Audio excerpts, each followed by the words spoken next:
Sir ये Chakrata road है, देहरादून से आ रहा है और ये इधर विकास नगर होते हुए चक्राता जाता है। ये लैंड है।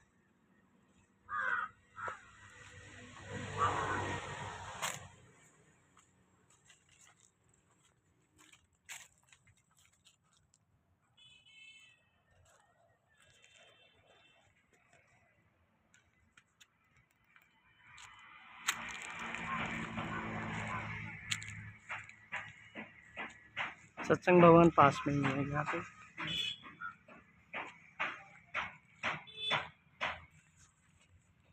सर ये 30 फीट चौड़ी सड़क है, इसमें एक खूंटा लगा हुआ है और ये खूंटा लगा हुआ है इस तक का, जो पिलर लगे हुए हैं। 30 फीट चौड़ी सड़क है और यहाँ से आके ये फैल जाती है आम के बगीचे तक।